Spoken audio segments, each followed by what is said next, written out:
Here is an activity. It's 15.2. Place a lighted candle in a front of a plain mirror. So आपको क्या करना है, आपको एक लाइटेड कैंडल, एक जली हुई मोमबत्ती जो है वो आपको बिल्कुल मिरर के सामने रख देनी है.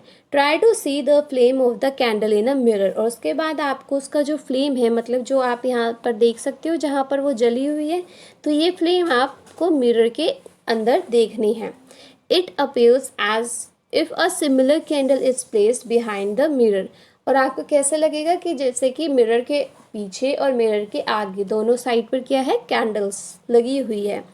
The candle which appear behind the mirror is the image of the candle formed by the mirror. So what we actually conclude कि जो इमेज आपको पीछे दिखाई दे रही है, दैट मीन्स जो आपको मिरर के अंदर दिखाई दे रही है, that is the image.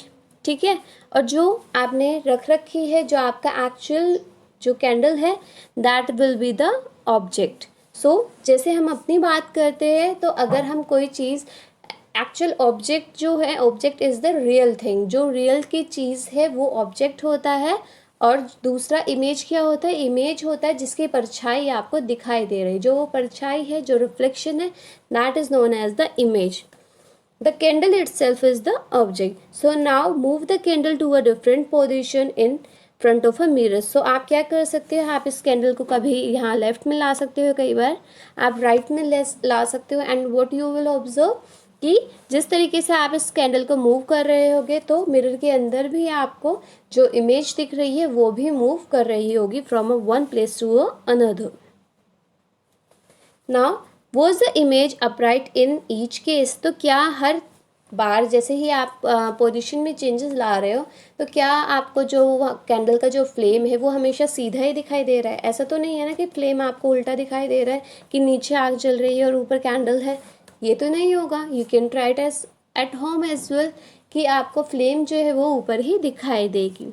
Did the flame appear on the top of a candle as in the object. और जैसे कि हमारा ऑब्जेक्ट था, दैट मीन्स हमारा रियल कैंडल था, तो जैसे उसमें अपराइट है, मतलब ऊपर की साइड फ्लेम दिखाई देती है, तो इमेज के अंदर भी, मतलब मिरर के अंदर भी वो ऐसे ही दिखाई देगी.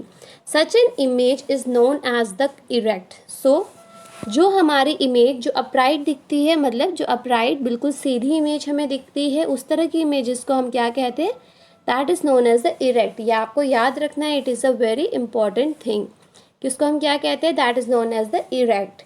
N image formed by a plane mirror is erect and of a same size as the object. तो हमने इससे क्या कंक्लूड किया है कि जो भी इमेज आपको दिखाई देती है वो एक तो सेम साइज़ की होती है और वो हमेशा इरेक्ट होती है. मतलब अगर कोई चीज़ यहाँ पर 1 है तो वो अंदर भी 1 ही दिखेगी, और वो सेम डिस्टेंस पर होगी, उसमें कोई भी चेंज नहीं आएगा. ऐसा नहीं है कि वो आपको उल्टी दिखाई दे जाए. ठीक है. Now place a vertical screen behind the mirror. अब आपको क्या करना है, आपको कोई भी वर्टिकल स्क्रीन जो है वो मिरर के पीछे लगाना है. And after that try to obtain the image of the candle on this screen. और फिर कोशिश कीजिए कि आप उस स्क्रीन के ऊपर अपना उसका इमेज ला सको कैंडल का. Can you get the image on the screen. तो अब क्या आपको स्क्रीन पर इमेज दिखाई दी है. So now place the screen in front of a mirror. और अब क्या करो, आप वो जो स्क्रीन थी वो मिरर के आगे लगा दो. Can you get the image of the screen now. तो क्या अब आपको इमेज मिली है. So you will find that the image of the candle cannot be obtained on the screen in either cases. So आपको क्या पता लगेगा कि चाहे आप उसे मिरर के आगे स्क्रीन को रख दो या फिर आप इस स्क्रीन को मिरर के पीछे रख दो, आपको दोनों ही केसेस में क्या होगा, आपको इमेज दिखाई नहीं देगी. What about the distance of the image from a mirror. तो अगर हम बात करते हैं कि इमेज जो आपको दिखाई दे रही है उसका मिरर से कितना डिस्टेंस होगा, तो जितना आपने, अगर कैंडल जो है आपने 5 सेंटीमीटर रखा है मिरर से दूर, तो वो आपको मिरर के अंदर 5 सेंटीमीटर दूर ही दिखाई देगा.